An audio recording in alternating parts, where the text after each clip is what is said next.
Um, well, before we start, I wanted to first pray and Yes. be like, Lord, straight up. um, but Lord, please let it just be a good flow, just like natural. Like I just want it to be organic and flow and just be fun and real as all as we are, and just really help people, like really break chains in people's lives or things that people have gone through that they don't want to talk about or are feeling alone in, and that you just bring just this divine intervention into their home that they can Yes. just feel really good about it and just feel touched and yeah, get the help that they need to get to from this, and that it feels good for us too, like all of us, like leaving Mhm. walking away feeling really good in the conversation, in Jesus name, amen. Amen. Yay. Amen.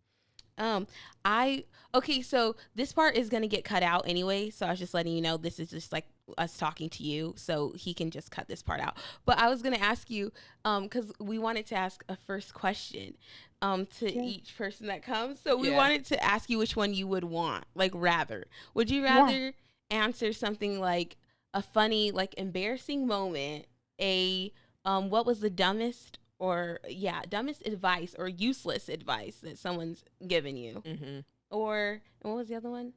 Um Um. oh, what would you do if you weren't afraid? Oh yeah. Yeah. Yeah. Like those are the so like what's your mood?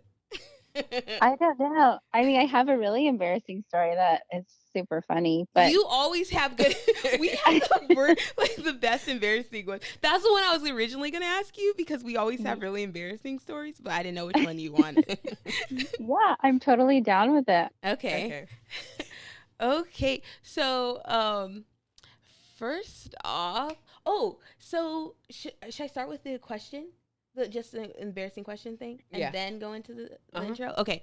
So, okay, I want to first start by asking you, what is one of your most embarrassing moments? It could be Okay. anytime. So I think my most embarrassing moment, I mean, I have a lot of them because I am always something's always happening to me. I'm just like I'm a magnet for chaos. But when I was 19, I thought I was all cute, and I went in to go make my car payment and to this bank right in Tucson. So there is this receptionist um, who I thought was cute at that time. And so every time I would go in there, he would smile at me, and like there was just like this weird tension, like we obviously wanted to talk to each other, right? So Mhm. I walk in feeling super cute one of these days. And I'm going in, nobody's there. So I should have known better because I'm very like accident prone. So I like walk past him all cute, and then I see the tellers to go make my car payment, and they're like it's sectioned off, you know how like they do like the little like roped off, line that's made with the ropes and the heavy velvet ropes to the teller, right? To like keep the line organized. Yeah. Mhm. So there was nobody in line, so here I am with these really cute pink pants on, these really cute platforms, feeling I'm super cute, and I step over Oh. the one of the velvet ropes to get to the teller, I'm already and scared. I know. all I hear is clink, clink, clink, clink, clink, clink. So, like, I'm falling, and all the poles of the whole Oh thing are going with me. because they're So all connected Yeah. like that. yeah, they're all connected. So I'm falling in slow motion, and all I hear is Oh. clink, clink, clink, clink, and Oh. oh my god, it was so Oh embarrassing. So my god. I stood up, and I'm like super people pleaser. I'm very apologetic when I don't have to be. So here I am, like so embarrassed. I'm sorry, everybody, and I'm like picking up like the rope and like the poles, and I like make my car payment, and I walk by, and he's like trying so hard to be polite and not like laugh at me. But needless to say, I started making my payments online after that because I was like, I am not trying to go in there. It was so But he embarrassing. started laughing. No, like you could tell like he didn't want to embarrass me by like cuz it was funny, but you can tell like he didn't want to embarrass me by acknowledging that he saw what happened. So he was just trying to like Like, you know what I mean? Like, not Yeah. make eye contact with me as I left, but like kind of just he's smiling because it was pretty hilarious. Oh my And gosh. I then I make it seriously. worse. I make it worse because I'm like, I'm sorry, apologizing, picking up the poles and the velvet rope.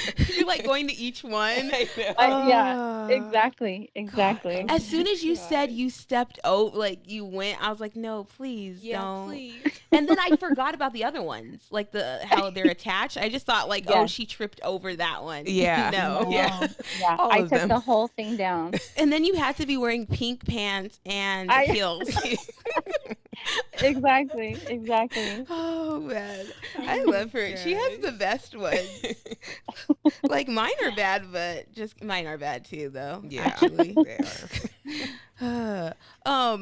But I wanted to know, how do you correctly pronounce your name? Because I think I say it correct. It's Aushrielle. it's it's Aushrielle. Aushrielle. Oh, that's hot. Uh-huh. Aushrielle. Man, Yeah. I like that it's actually the way it's written. Right. Yeah. Exactly. 'Cause Yeah, I always think know. Yeah, I always think Aushrielle, Aushrielle. Yeah. That's Mhm. cool. Do you know what your name means? No, my mom just made it up, but I think it's like, I don't know, a combination of a lot of different things. But It's good. Mm-hmm. yeah, thank you. Do you Yeah, like it's it? I do now. When I was a kid, I went by Chanel a lot when I was in school, which is my middle name because it Mm. was just like the path of least resistance, you know? Mm. Mm-hmm. But in high school, I remember like reading a quote or something having to do with like um something to do with like your mom named you, you know, correct them every time. Something like that, having to do something like that in high school.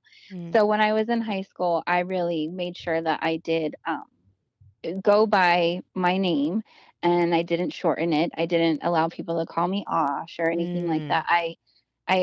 I became proud of my name because it was like unique, you know? Yeah. So Yeah, I get that. That's how Mm-hmm. mine too. Like being called Georgia, I always was like weirded out by that because I didn't know if it, like, everyone wanted to be like, oh, you're a state, you know. And then Mm-hmm. for the yeah. longest time, I didn't know, what I Yeah. mean, the attachment of it, and I started loving it later Mhm. on. I was like, no, this Yeah, is my this is name. good, yeah. Yes. It's different, but it's good. It's good Mhm. when you Yeah. accept your name. I think. Yeah. Yeah. And Yeah. I wanted to start off by just sharing a little bit about you from my experience because I find it very amazing that I was able to grow up knowing you. Like, I've known you since I was very little. Yeah. And so I always thought she was just this beautiful girl, like this Mhm. beautiful girl. And I would always just stare at you and see your hair. You had like the best, like thick, like dark Clean, hair. clean. Yeah, Yeah. that's clean. Thank you. Yeah. No, Not that oily. greasy stuff. I know.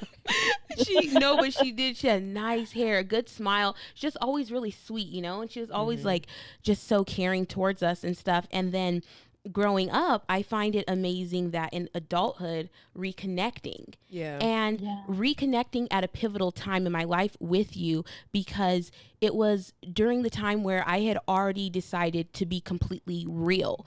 Like, I wasn't under any facades any longer of trying to please other people with, dimming myself down for being, like, less vocal or less, just like always trying to appease people and the way they Yeah. thought. Mhm. I was finally just free. And then I remember when I met you, it was so pivotal because you were open and free, and I hadn't found that. Yeah. And I remember telling Jessica that I was like, there's someone else there's like that, like, Mhm. actually, like, gets it and can talk and be real, and not, there's not all this shady stuff and these weird under the surface things that women or girls, like, Yeah. I don't say actually women, I say girls, because I believe to graduate into womanhood requires a certain level. Yeah. And so things that girls do to each other to try to be catty and dramatic and not lift each other up, when coming into a relationship with you brought out this light of, you know what I mean, just like excitement to be able to talk to someone else who is just powerful. And then not even just that, but someone who picks up their phone Yeah, to I talk to remember you me. saying that. I was like, Jessica, she answered, like, she'll talk to me on the phone. She won't just only text me. Yeah, like she was shook. She was like, "Oh my gosh, she actually like is available." Yeah. And I was like, Yeah. she has kids, like all different ages, okay? And she's in school and she's working, like, and she's a wife, like, just an amazing friend. I was just mesmerized Oh. in the best of ways by what an example that set for me, but mostly just like what an example that is for also your kids to see, you know? Mhm. But I don't know. It really touches my life because, like, you remember I was telling you, Yeah. people won't talk on the phone at all. Yeah. And but I could call her and talk to her about anything, and she'd be like, "Oh, hey, what's going on?" I'd be like, "Oh, this, like, I talked to her about period, this, that, whatever," and she's like, "Okay." Yeah. It's like, "Okay, we're gonna talk about that. Cool." Like, it wasn't even like a thought, or she wouldn't be like, "Oh, TMI." Like, Yeah. so I don't know. I really appreciate like who you are and who you fought to become, you know? Oh, thank Yeah. you. Yeah, I remember too after Georgia would get off the phone with you and she's talking to you, she was so like enlightened. She was so happy. She was so like there was a new type of, I don't even know what you call it, this new energy flowing through her, if you will, where she was like, "Oh my gosh, this was so amazing. This was so powerful." And it's like, from all of the friendships she's had, I've seen her like happy or, but for this one, it was something so unique and something so special where not only was she pouring in to you, but you're pouring into her and it was reciprocated, Yeah. Yeah. Yeah, that was what was really cool. Yep. And anything I could just share with her anything I want to, and I don't have to think about it. That's what I love about it. Whenever you have to Yeah. think about sharing something with someone, I think that's like Yeah. I've always found I've done that before, and it's not the way to go, you know. Yeah. So yeah, I just wanted to introduce who you are to everyone in the correct way that I know you, so that they can understand just a small bit of Thank you. yes, the gold You that I guys, have. thank you. You're welcome.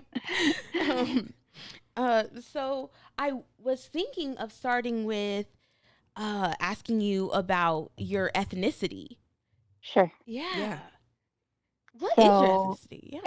Yeah. so I know, right? Like when my husband first met me, he couldn't quite like place exactly like my ethnicity, but um so my mom is from the Philippines, Mm, and her biological dad I don't really know much of. mm, Um I do know that he's Italian.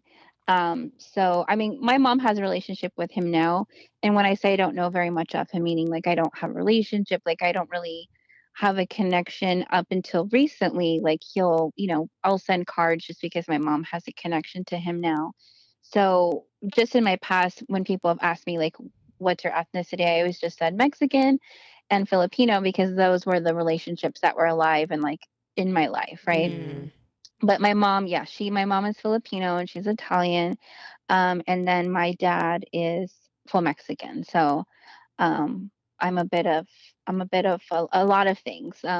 So it's yeah, so I think that's why it's kind of hard to pinpoint what exactly I am just by looking at me. Wow, that's cool. Uh-huh. Yeah, because you have a very unique look. Yeah. Yeah, it's very beautiful though, very exotic. Oh, But you then guys are like crazy. you, No. She listen, serious? I know. I hope people don't understand that I don't hand out compliments.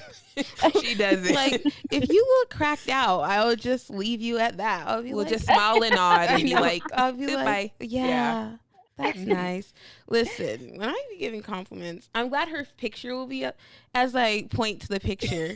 Yeah. Inserted Right here. below. She's married. Too bad. But what I'm saying is absolutely amazing. See, because I think that okay, so being of your ethnicity, was that something that was really like shined upon at home? Was it really like your culture Your was culture, yeah. yeah. So it's really complicated. It gets complicated Mm. because my biological dad is Mexican, but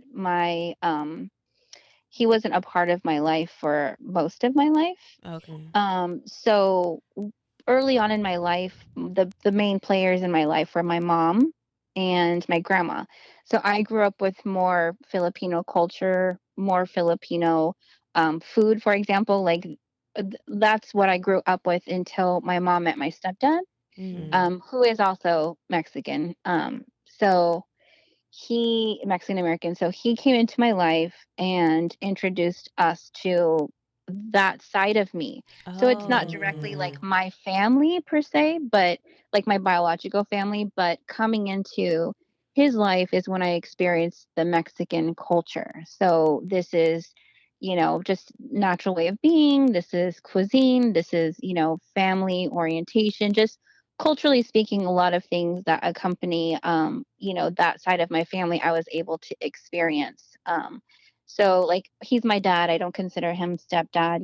His Yeah. mom's my grandma. I don't consider her anything else. She's my grandma. So, it's just, I experienced a different side of that culture. Definitely, like later on when I was like 6 or 7. Mm. Mm. So up until that point, it was mostly just like my mom and my grandma, who on the Filipino side. So, and my parents have always kept small circles, so I didn't really have like a lot of outside influences other than like my family. Oh, Mhm. okay. I think when they expanded their circles is when we started getting involved in the church. Up until that point, it was pretty small. Okay. Mm. So within being in that small circle, was that something that made it easier to kind of like talk with everyone about everything that was going on because it was just you guys? No, No. no, actually quite the opposite. Mm. Um, so in 2013, I started therapy, and I learned that in therapy, a lot of my upbringing was has caused some trauma, right? Because we all there's always trauma. So there's like not always, but what I mean is if your parents experience trauma, it's likely, you experience some type of trauma, Mhm. or Mm. if it's not, dealt with as far as like mentally, any type of help, therapies or anything like that. So my mom was parented by the use of guilt and shame. And by default, my mom also used guilt and shame to parent. Same thing from my dad. So a lot of my childhood was like kind of suppressed. Like I didn't feel that I had a voice. I didn't feel that I had a right to say anything. I didn't feel I had a right to an opinion. And it's not, I don't think, to any fault of my parents. That's just kind of culturally and maybe just specifically to their childhood, how they were raised. So I never felt I had like a voice. Mm-hmm. And so I learned that in therapy, it could have been culturally, it could have been specific to the family. But I realize now that in 2014 that I had to break those chains and raise my kids differently. Yeah. Mhm. So on the flip side, I didn't feel within my sphere I had a voice and I felt safe to talk about things, but my kids certainly do because me and my husband ensure that that is not the case for our children. Mm. Mm. Because we Yeah. recognize it, right? Like if Yeah. Yeah. somebody were to call it out to my parents, maybe if mental illness wasn't such a taboo for them, maybe at that time they could have recognized, okay, hey, we're parenting this way, let's make some adjustments. But Mhm. Yeah. of course they didn't have that resource as I did. So now I recognized, okay, I can potentially parent this way and be this way, so I'm going to break that chain. And see, and I wanted to ask you about the thing of the taboo side because growing up, you did grow up in a Christian home, correct?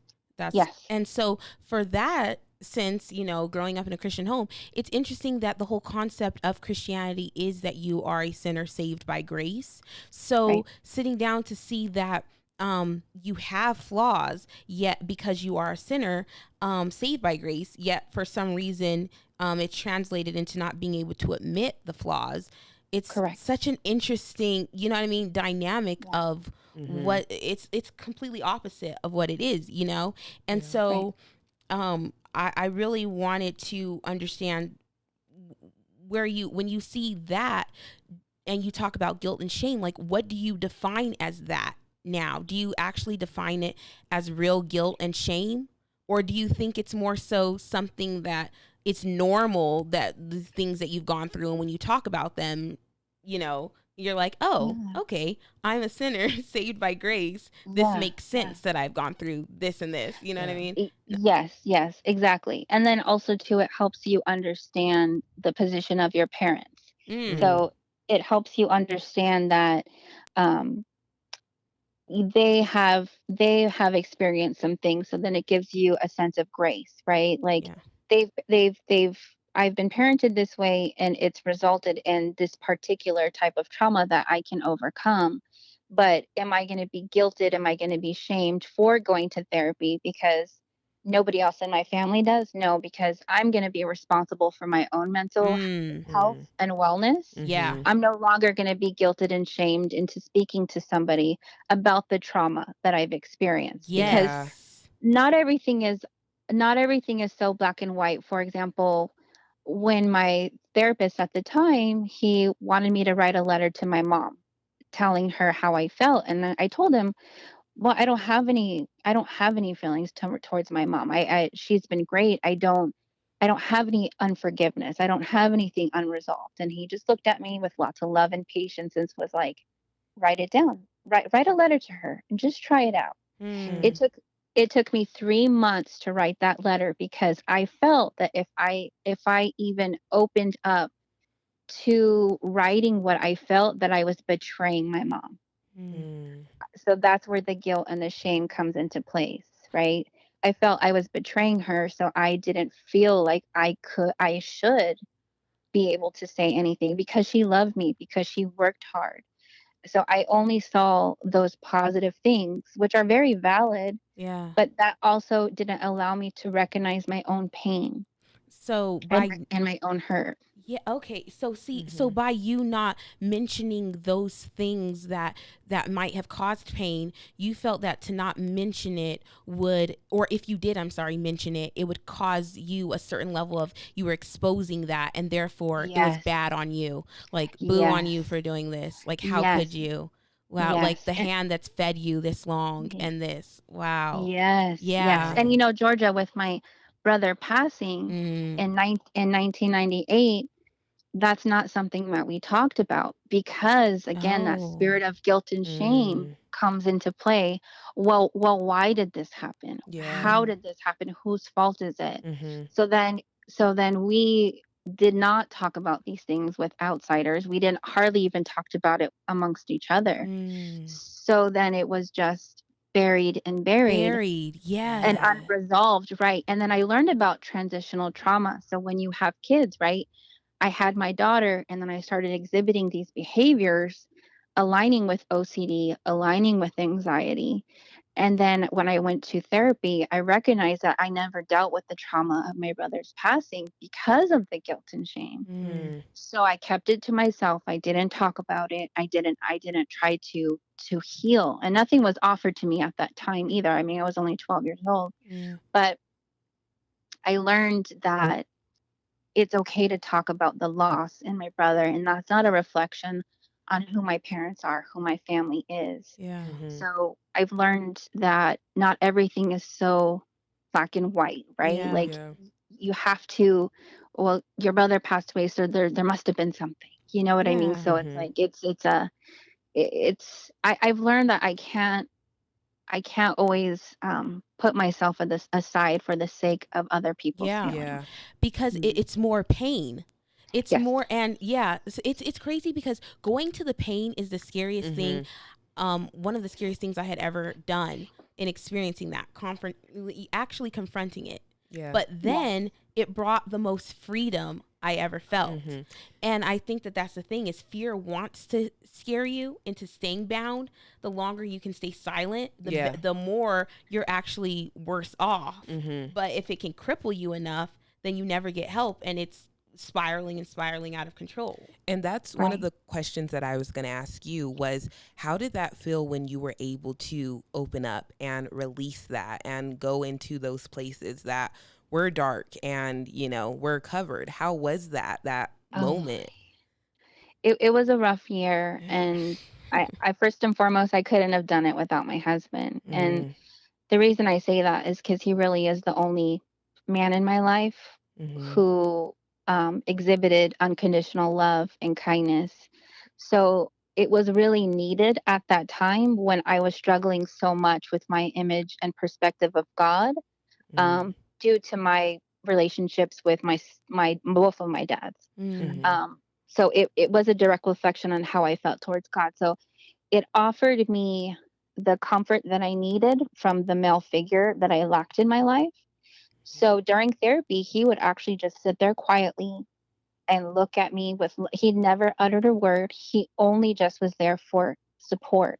Mm. So when I was going through therapy, I would have like my decompression at home where I would be crying, I would be upset because like you can go through your hour of therapy and then as you get home when you're in your safe space, it's like Yeah. it and you think about and you reflect back, it's Mm-hmm. hard Yeah. because you're Yeah. really faced with the reality of what you've experienced and how that's translated into your life.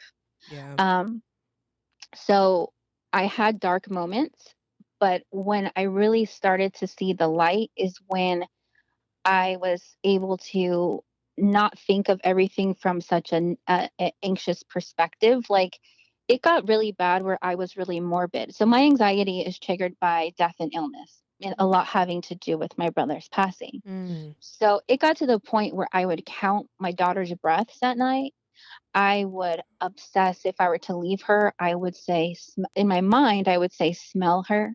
Remember the smell in case you die or in case she dies. Mm. Mm. Like it got really morbid where I was just waiting for someone who I love to die. Mm. Um, and Would I you? noticed, go ahead, go Was ahead. that the same with your husband too? No, it was not. Okay. It was Okay. not. Yeah. It was definitely my daughter. It Okay. was my sisters. It was Mm. people, that I mean my husband's very close to me, but it was like I think cuz he was seen as like the protector, they were seen as like the weaker ones. Like I couldn't do anything for them, right? Mm. So which is again is my little brother. So I think that it coincides with one another. So I started when I started to stop doing that is when I knew I started to get better. So I knew Mm. I wasn't up at night, being obsessive about her breathing, obsessive about cleaning every inch of the house with bleach. Like I slowly got better, and then as I slowly got better, I was able to have better relationships with my parents because I was able to continually forgive them and choose forgiveness every day. Yeah. Yeah. Gosh, that Wow. it's crazy too because that me and you shared OCD that was triggered by different experiences. Yet, you did tell me how you had to take on a lot by yourself after your brother's passing in Yes. 1998. You had to really do a lot for the household. You were really taking care of everything and trying to make sure everyone was taken care of.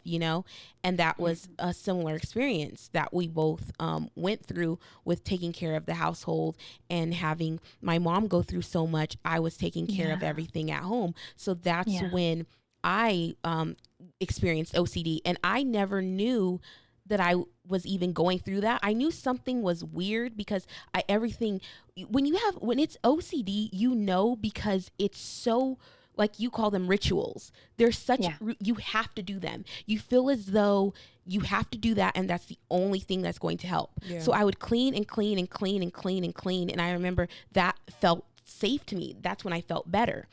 Because you could And control yeah, something. I could control it. And my dad, it's interesting how you spoke about death, because my dad would travel often. So I felt as though, I think cleaning was like also a regulation for that, for Yeah. making sure that I kept things at home, Yeah. in balance. It was Under your control. under my control, yet it was completely wild because if someone moved a cup down, I'm like, what are you doing? Like, why would you do that? I'm going to do, I'm losing it. And I remember as I started seeing like the pattern of it get worse when it would like advance to like things that I would do. Like if I was writing something and I didn't like how it looked, then I would rewrite that. Then I'd rewrite that. Then I'd rewrite that. Then it started just like translating to more things. Locking the door and relocking and yeah, relocking. and I would tell you, I would be like, it doesn't feel right. That doesn't feel right. Like I would be like, and there's a number. There's always a certain number that's like the number I needed. And so, but the interesting thing is that I didn't find this out until college when the lady is sitting down reading the DSM-5 and she's quoting all these things and she's like, don't be scared if you find out some things in here that resemble you. And I'm like oh, okay. So she passes the book around. I land on OCD. Well, I know I went to it because I heard about it, you know what I mean? So I thought, because people would call me, you're OCD, but I'd be like, no, I'm not. I read this and I stayed after class and I was like, listen, I was like, I know you said that there's some things that are similar. I was like, you're like, everything. Can we? Yeah. And so at that point I was cleaning the house and I was married and everything, cleaning the house 2 times, doing all these different things. And so Tim was like, wait, okay, he was really trying to figure out that whole thing. And so I was going to ask you, like, did Chris have to help you with like spacing that apart, or was there anything that he could do for you?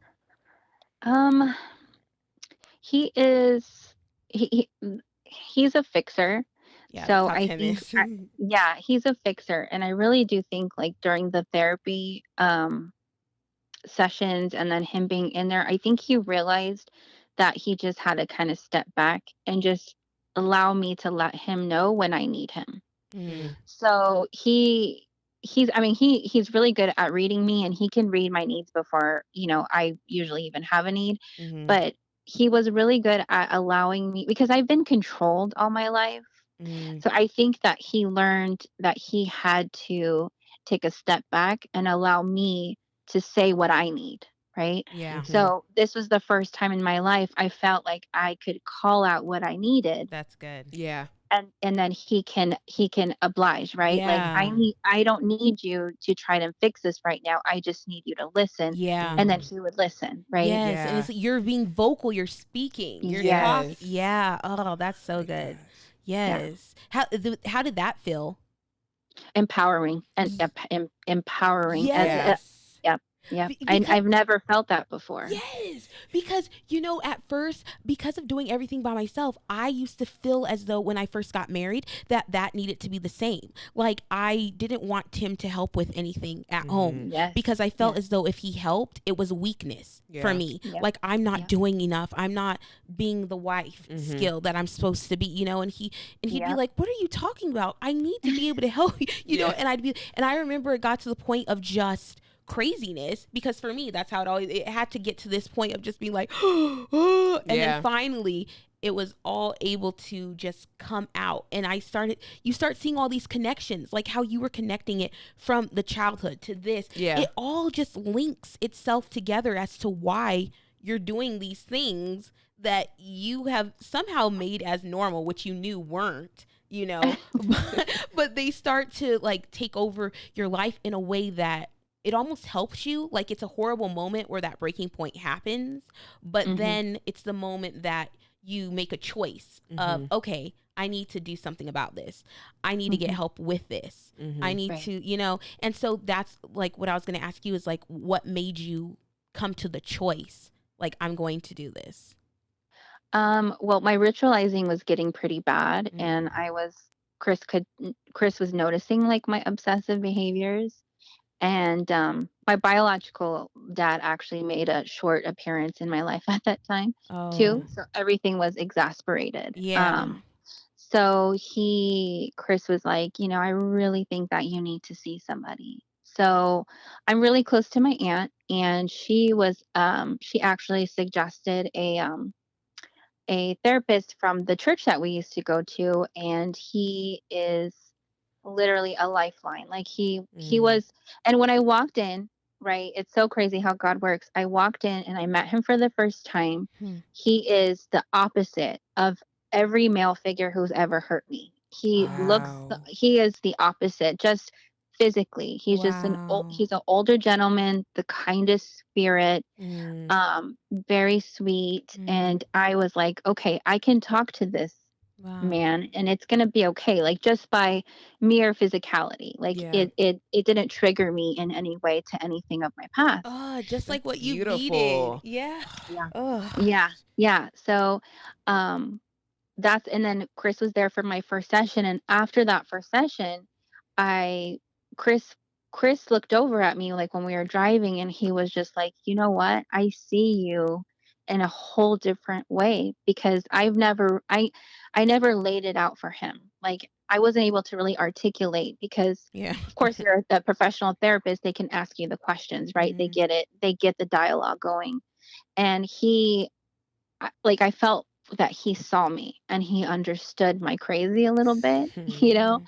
Yeah. And it really helped even our relationship, because he was able to learn how to be there for me, and I Mm-hmm. Mhm. was able to articulate the things that I needed. Yeah. Yeah. So it helped our communication. I mean, Yep. it was just it helped everything. But it was when Chris was like, something I think we really got to figure out something. And then of course, me being close to my Thea, she gave me the perfect reference, and I That's mean, amazing. Mm-hmm. he's been amazing. So And when you decided to do that, did any of your family find that strange yeah, to, yeah?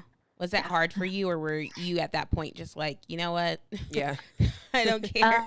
Uh, it was hard because I do care Mm. to some degree, and I mean, not as much now as I did then. I didn't want to make anybody feel bad, right? Mm. Mm-hmm. Because I learned too, like with my brother's passing, I saw my mom as like weak. I saw my mom as like somebody that I needed to take care of. So I didn't want to add to her hurt and her pain, by telling her that I'm going through therapy, because of course we all know who you're going to talk about, right? Your parents. Mm. Yeah. So I didn't want to hurt her feelings. But uh, through the sessions, the more that I went through, I was able to really express to her without any guilt and shame how my upbringing made me feel, Yeah. to the point where I did take a small break from my mom to kind of just realign and reassess a new relationship, like what those new boundaries were. Mm-hmm. Mm. Because I noticed we kind of had a codependent relationship where I really needed her to acknowledge that I was good, that I was working hard, that I was a good mom. Like I really needed her to acknowledge these things in me, Mm. to feel value. So I was recognizing all of these things because of therapy. So I kind of just had to realign and reassess our relationship. Um, Through that year, and it did help. Like it was hard. It was not easy. Like if my parents listen to this, it's going to be hard for them. Yeah. But at what cost do I not say anything, or do I not get help, right? Yeah. Like Yeah. my children mean the world to me, and if I have to expose some things, not out of hate but out of love, Mm. because we all deserve to be mentally well, right? Yeah. Yes. That I'm going to do what I have to do for my family and for my babies. And I am going to break this cycle. Yeah. I'm Yeah. not going to allow, I'm going to allow them, if feel they need therapy, if they want to talk about things, they have a voice, they're valued, they're treasured. Mm-hmm. I want them to feel the complete antithesis of what I felt as a child. Yeah. Yeah. That's really powerful because Mm-hmm. that's it breaks it. It breaks Yeah. it breaks any bondage, you know? It Mm-hmm. Yeah. stops the trauma. Yeah. It stops Yeah. it says this ends here and Mm-hmm. won't go any further. And I Yes. love that you see it and acknowledge it and put action towards it, because Mm. so many times people talk about breaking the cycle and breaking, generational curses and different things that have happened. But, rarely do they actually put those action steps and take Mm. those steps forward. So that's beautiful Thank that that's actually being applied in your family now. Yeah. thank you. Cuz it's hard cuz it's not a beautiful process. That's the Yeah. It's thing. all you know. Yeah. Yes. I mean, people want to describe so many things in these books now where they're like, and you go to the Zen garden and sit there and you just meditate and it all just leaves your system and you breathe and you breathe. And I'm like, that's what happened to you? Cause that's cute. I have some real stories. I'm sorry, maybe that was your real story, but I have It's another hard work. story. It's Yeah. hard work. It was, Yeah. yeah, you fight, you realize you're fighting against Mhm. yourself so many Mhm. times, and you're fighting against old things that aren't even like necessary. Yeah. That, and Mhm. that's one thing that where OCD, and I was going to ask you if OCD ever served you, because one way it did serve me was um keeping my word to myself on, like, how I started to break free from it was keeping my word to myself on something. If I said, no, I'm only going to stop after I do this, then I'd be like, okay, I'm only going to clean one time today. Then I would. Like, it would, like, if I said those things out loud, or I started telling Jessica them too, or telling Mm-hmm. Tim, I'd be like, Tim, today I'm only going to do this. And he's like, okay. And it holds you accountable. That's one thing I realized that OCD can help with, because if you say to yourself you're going to do something 4 times, you're going to do that 4 times. So I've learned, like, it was so many, I don't need to do hand sanitizer 20 times today. Okay, I'm going to do this, and now I'm going to be done. Like, and it would be hard, Yeah. but it was, different things that you go through and you learn through. And through that, I also, through the OCD experience of that, I was able to realize where it came from, and how taking on everything, like we were talking about with talking to your parents, and realizing that I was able to go up to my mom and tell her, hey, you know what? I am so sorry. I'm so sorry that I never saw what you were actually going through, Mhm. to Mhm. acknowledge it, because I kind of just thought, in the church realm, that it was just, what was it? It was just something that, oh, take it to the Lord in prayer. It wasn't looked Yes. at. It was, yeah, it was Yeah. overlooked in a way that, Yes. like, God has given us doctors and lawyers and Yeah. teachers and all these different things for a reason. And yet it was more so something that felt inferior, to do that. Like, that was like an opposing end of, no, just leave it there and it'll be good. Mm. But I realized that, no, to do, like, to come into my purpose, even, I have come here because of what my mom went through. I was put directly Yes. in that experience so that I can help someone else. And it's like exactly what you're doing here right now, breaking the cycle. I'm so glad that it can stop here and people can actually get help Yeah. and see Right. that they're not alone in situations, because Right. that's really what it's about, especially when I wanted to talk to you about the PPD, or postpartum depression.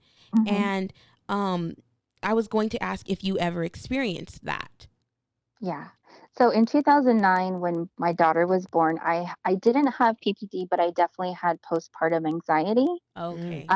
Yeah, postpartum anxiety, where that's when I really started with the ritualization of counting her breaths. Okay. Nobody was allowed to hold her. Mm, I didn't, because again, death and illness are my triggers. yeah. So it was more anxiety. I was in a constant state of anxiety. Mm. I didn't even allow Chris to bathe her because something could happen and she can, like drown. It was just, I was always worst case scenario, I'm going to lose my baby. That's how I felt. Mm, It did take, therapy to really ease those feelings. yeah. Yeah. And then fast forward to 2017 when I had my last one. I've never had depression. I've never battled depression. I mean, a lot of the women in my family do, but I don't. Yeah. And so I didn't know the triggers. Like I've read the triggers, right? You can read things, but when you experience things, it's just different. Mm-hmm. Yeah. So I I it crept up on me and I had no idea why I was feeling the things I was feeling. Like it got to the point where I was like my husband was like, I don't know what to do. Like you're saying these things and doing these things to be hurtful, to push me away. What? Like I don't understand. And he was asking me like, please help me understand you and what you're going through. And then I was like, wait, I think I have postpartum depression. Yeah. So Yeah. Did I you have to really look that up, or you just like, I did. I had to okay. cross reference the symptoms because I didn't recognize it in myself, right? Because Yeah. when you sometimes I think, for me at least, when I feel certain things, I can like I can be self-righteous about it, like, oh, I feel this way because of this, and Mm-hmm. Mm. that's why, right? Yeah. Like, Yeah. you don't really look in the mirror and say, wow, I feel this way, this is probably due to my postpartum depression, or Yeah. this is Yeah. right off the Yeah. bat, I'm self-righteous about it, right? So it took him to really like, and he's very like well balanced emotionally, but for me to basically bring him to tears because I say such horrible things to him, Mm. that's when it really like shed light, like there's something going on, you know? Mm-hmm. Mm. When you And said so, that to him, did you feel anything? Like when you would say it? no, see, that's Wow. the thing, is Yeah. I you don't even recognize, like, at least for me, I did not recognize. I did not feel that I was doing anything wrong. I didn't feel an imbalance. I felt like I just felt angry. I Mm. felt worried. I felt anxious, and I felt like a sense of despair, like a deep despair, and I didn't know what that was coming from. Wow. So what we did is we started just talking things through. I didn't want and medication, for people to go on medication if they need it, I'm all for that. But I wanted to try first if I could just talk through it and work through it on my Yeah. own Yeah. before I Mm. went that avenue. Yeah. Um, and by the time I recognized, it was like my daughter was already 6 months old. Like, that's how long that he was dealing with my crazy behavior. Mm. So it's like one day, it was just the weirdest thing. Like, one day, I just felt like a cloud lift, and I remember actually telling him, like, "I don't know why, Chris, but I just all of a sudden feel like a cloud has has, removed itself. Wow. I Mm. feel realigned, I felt different, and I really do, like, I mean, I don't know the science behind it, but hormones play such a big, it's such a big factor Yeah. Mm. in how we as females function, Yeah. um, mentally, physically. It's so much, and I'm fine with TMI, but it's like really when my period started getting normal Yeah. is Mm-hmm. honestly when I started to feel normal. Yeah. Yeah. That makes, I mean, it makes sense. They found out that there this one lady that was going through so much, a client of mine actually, they were going to put her on medication too. And then all of a sudden I was reading this book and I forgot the name of it, but it basically talks about hormonal imbalance. And Mhm. what they said was after you have a baby, you lose a lot of all these different nutrients that you need because they're going to the baby and your body's all out of whack. And so they were finding that a lot of the levels that are lower, like vitamin B, people don't get any of that. There's certain things that they don't get, and Wow. vitamin D Deficiency. deficiencies start, like, they're really really low. So they started finding, and this was in I believe this was in Sweden when it was done, where, and they're one of the happiest places on earth. So that's Yes. actually even interesting. Um, and they started giving them these vitamins, and the women they were feeling so good, like their levels started coming back up. They started feeling like, this one lady said that she felt like she came out of a fog, and she kept saying Mm. that Yes. she just felt like Yes. foggy every It was day. the fog. Yeah, Yes. Yeah. Yes. wow. Wow. Yeah, that's Yes. literally how, I need to show you the book. That's what she kept describing it as. She's like, I finally feel like I can see things, like Yeah. literally. Yeah. And so yeah, they were saying that instead of just medicating people right away, they like to actually treat by giving them natural things. And I think that Yeah. that's so important, as an option. Like you said, if someone wants to take that route, then so be it for them. Yes. But also Yes. seeing if there's something Mm-hmm. that you can do, mentally as well as like naturally, that's going to really, Yeah.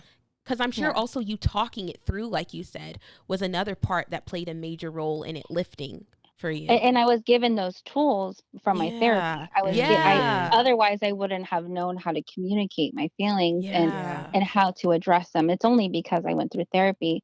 But I also too, like, there is fundamentally people who have postpartum depression that do need the medication. Yeah. Mhm. Absolutely. Yeah.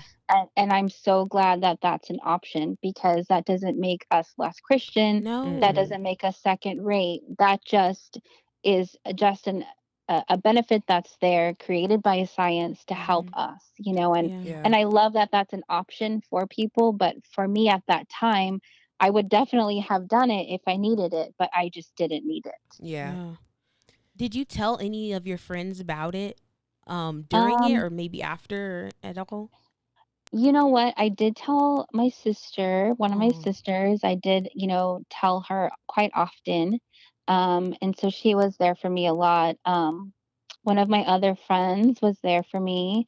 Um, Mm-hmm. I, I, I, I have this thing where I don't like to burden people with my problems because I feel like there's so many things I always put myself second. It is, I don't like to be like, hey, this is me. I have this problem. Please listen to me. Mm, I'm much more the person to be like, "How are you? You've been on my heart and mind. What do you need? How can Right. I be there Yeah. for you?"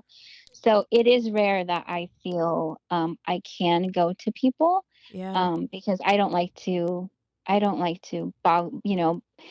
put too much on people. I don't like to put too much on anybody. And what did I tell you the other day? I told you because I told Jessica I sent you a text and I was like, look, I know that Aushrielle, Mm-hmm. like Aushrielle, Yeah. Aushrielle, how that she will be there for me with anything, Mm-hmm. But I thought it Mhm. was very important, even though I knew you knew that I was there for you, that you and this thought of like the burden thing is not a burden. Like I think that that's what makes it a burden is Thinking that thinking it's a you're a burden. burden. Yeah. Yeah.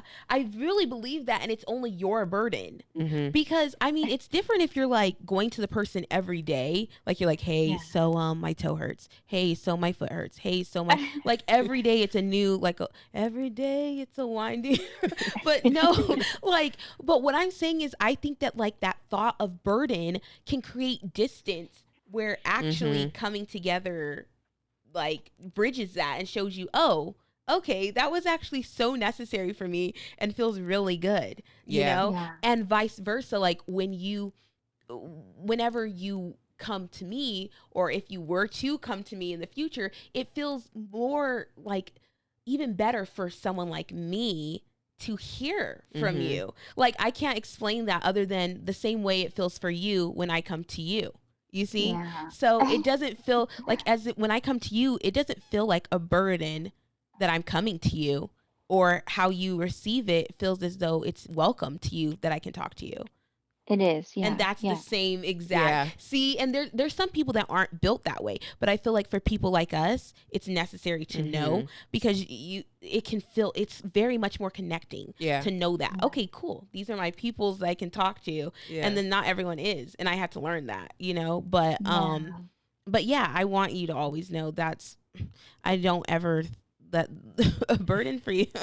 Whew. Thank you. Yeah, you're absolutely a pleasure and an honor to have. Yes. Huh. Mm-hmm. Oh, thank you, you guys. You guys are so cute. It's so true. I'm serious. I wanted to ask you too, like, as like for your what do I call it? Your swag, your lit time. What is it like? What's your thing? Like, do you like to listen to songs that make you like happier? Like, what is it that does it for you that you need in like a day or in your week that makes you feel Oh, good? gosh. I mean, Aside from your kids, of course. yeah. Yeah. Well, like it's such a weird time right now, right? Because Yeah. like you can't really do much, but Yeah.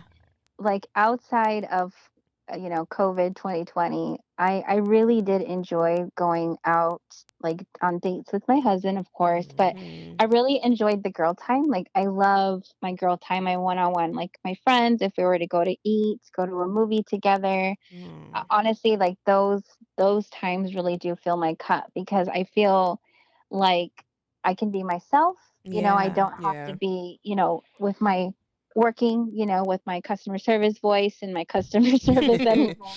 And I don't have to, I could just be 100% myself. And that's why I do keep my circle small because I don't like to, I like this person, but I don't want to hang out with them because I don't trust them. Right. Yeah. So, Yeah. Yeah, that's a like, waste of time. So true. Mm-hmm. I'm yeah, telling you.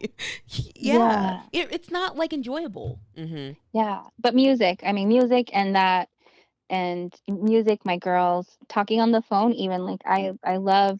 old fashioned talking on the Oh my phone. god. Yes. Oh my You gosh. understand? You don't understand when you said that, the thing it did to my soul. Like Jessica was like, "Oh my gosh, she talks on the phone." I I'm know like, it was like a Twilight Zone. Like we were like, oh my gosh, she Because- talked because so many they're scared. I don't know Yeah. what it is. it's like a new fear of- mystery of like, let's only text. And I'm like, no, I couldn't do those friendships anymore. Mhm. I had to Yeah. escape the darkness of what that was. I was like, no, I like to hear conversation. Right. Like, it is stimulating Yeah. to my mind. I don't know, Yeah. especially like within especially when being in school during that time, it was so nice to be able to have a conversation aside from Yeah. being in school, you know, just talking Yeah. about anything Mhm. elsewhere, you know. So for me, communication is definitely a major thing. But do you have any songs that you're like loving? I need new songs though. You know Ugh. what? I love that. So I've been like, I love this song. 17 by Pink Sweats. Have you guys heard that song? No. I'm gonna It's like sing it. such a, I know. it's such a, it's such a sweet song. I love it. Ooh, by I Pink love it. I love. Sweats.